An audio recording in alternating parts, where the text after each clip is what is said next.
Senhoras e senhores do segundo ano, Geografia 1, olá! Vamos falar um pouquinho sobre os blocos econômicos. Bom, é um assunto que os senhores trabalham desde o oitavo ano, então agora eu tenho muita convicção que você já tem muita base e fundamento para muita coisa. O principal ponto é entender por que essa relação, por que o desenvolvimento desses blocos econômicos. Percebam que a economia ela é dinâmica, ela se modifica ao longo dos séculos. E diante disso, as economias, os estados-nação, eles têm que desenvolver estratégias para reverter os cenários que são apresentados. Que cenários são esses? De competitividade. Afinal de contas, uma das marcas do capitalismo é a concorrência, a competitividade. E com base nisso, essas nações precisam se estruturar, precisam aplicar novas ideias. As nações europeias, que podemos tratar como mães dos processos, pais e mães do processo capitalista, elas tiveram que se reinventar, especialmente no pós-Segunda Guerra Mundial. Afinal de contas, essas potências estavam arrasadas em decorrência desse grande conflito. Bom, se elas estavam arrasadas, a gente sabe muito bem que teve um país que entrou aí na metade do jogo, na metade da Segunda Guerra, e não foi tão comprometido, United States of America. E daí que os Estados Unidos entraram, ganharam a guerra, juntamente com outras potências, e eles tiveram um diferencial. O seu território não foi arrasado, o seu território não sofreu impactos, e eles com certeza estavam à frente dessas demais nações que estavam arrasadas. A gente sabe que os Estados Unidos trazem um apoio financeiro para as nações europeias, e diante disso eles vão aumentar a sua receita, eles vão aumentar o seu poderio, o dólar vai estar se tornando a moeda padrão aí com o acordo de Bretton Woods, o plano Marshall foi essa ajuda financeira, enfim, os Estados Unidos alavancam ainda mais o seu poderio. E as nações europeias, então, diante desse contexto, pós-Segunda Guerra, tem que criar dinamismos para se fortalecerem e brigar e fazer a disputa ocorrer de maneira mais intensa. Bom, basicamente essa é a essência dos blocos econômicos. Você une sua nação, melhor dizendo, a outras com o mesmo fim para que haja um fortalecimento econômico, tá bom? Então isso aí a gente vai ter na Europa com a Benelux, que é o primeiro estágio onde nós vamos ter a fusão de Bélgica, Luxemburgo, Netherlands, Holanda e os Países Baixos, melhor dizendo, os Países Baixos. Por isso essa sigla Benelux. Posteriormente você tem a SECA e você vai ter o MCE até os dias atuais com a União Europeia, o estágio mais avançado. Estágio mais avançado em quê? Pois é, os blocos econômicos eles têm algumas características.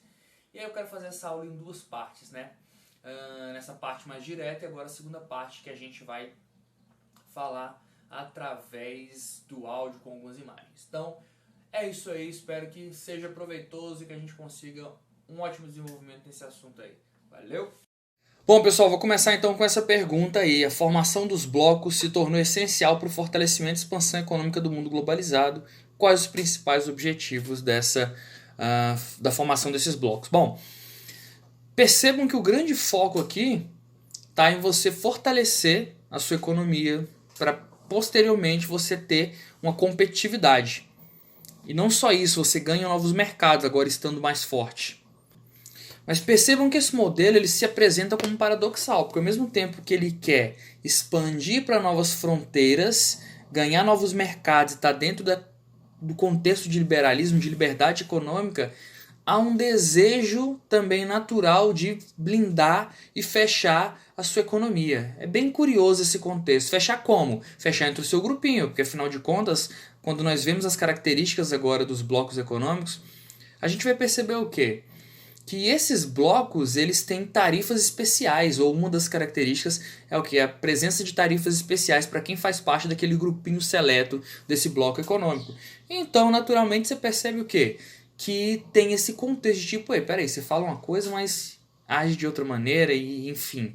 É um pouco talvez contraditório, mas de modo geral é o quê? Ampliar os mercados, ter mais força, mais vigor econômico.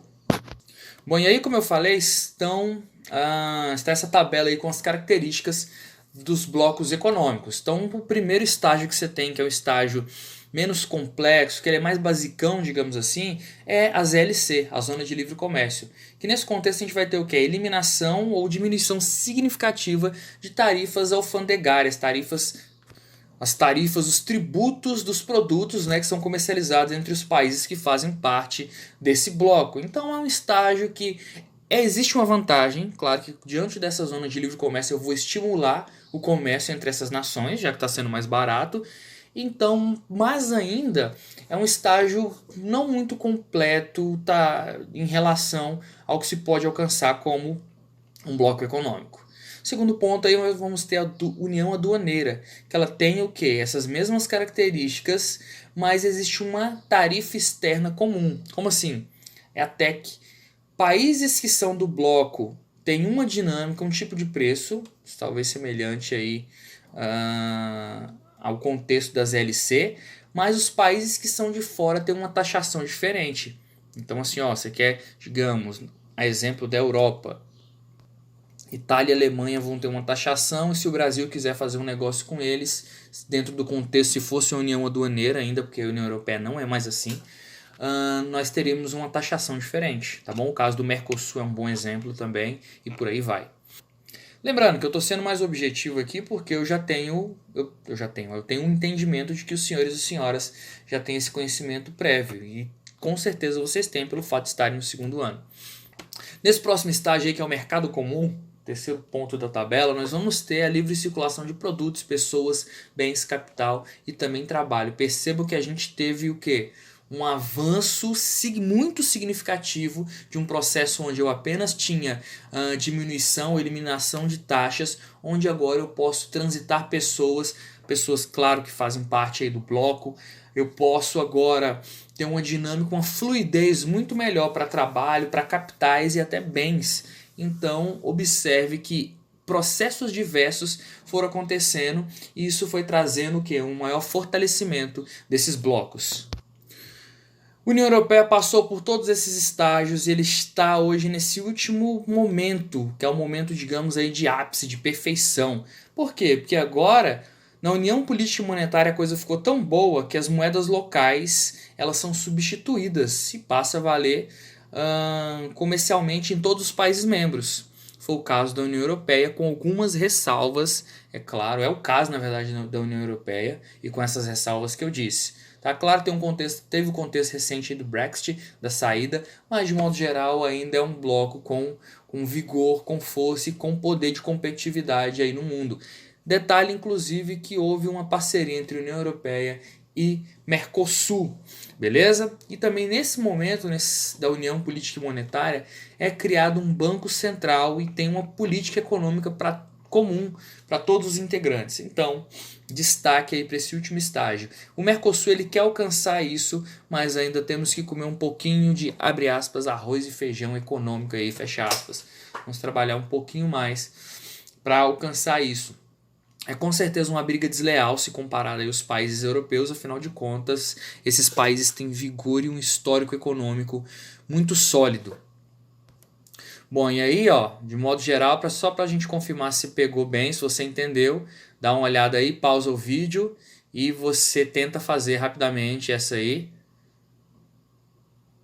Muito bem, então vamos seguir. Resposta aqui, ó, tá aí. Muito bem, circulação de bens, taxas reduzidas, nós vamos ter as LC. O que mais? Padronização de tarifas para diversos itens com países que não pertencem ao bloco. É a parte da TEC, ó, a União Aduaneira, que nós citamos anteriormente. E o mercado comum, livre circulação de pessoas, serviços, bens, financeira também. Beleza? Vamos para esse texto aqui rapidamente, que ele tem uma observação boa para os nossos estudos. Abre aspas. Carlos Salinas de Gortari assumiu a presidência após uma eleição controvertida. Os resultados oficiais lhes deram 50,8% dos votos depois que os computadores que fizeram a contagem passaram 5 dias em pane. E é hoje, sem dúvida, o político mais popular do México. Isso é uma notícia antiga, tá? Seu projeto político-econômico, no entanto, está sendo decidido no país vizinho, pois a reeleição de George Bush tornou-se fundamental para que o Tratado de Livre Comércio seja aprovado no Congresso americano. Nunca antes as eleições nos Estados Unidos tinham despertado tanto interesse no México, embora seja costume dizer que quando os ZEWA se resfriam, o México tem pneumonia. Olha que doideira. Para mim o ponto central tá aí, ó, quando ele cita o Tratado de Livre Comércio e claro também a dependência mexicana em relação aos Estados Unidos, o governo de Bush ainda. E senhores, o ponto central aí a gente vê o que? Esse aspecto de livre comércio, e nós sabemos que existe um acordo de livre comércio entre México e Estados Unidos que é bem questionado por não ser benéfico para os mexicanos. Então relembre disso e faça uma pesquisinha breve aí para ajudar, tudo bem?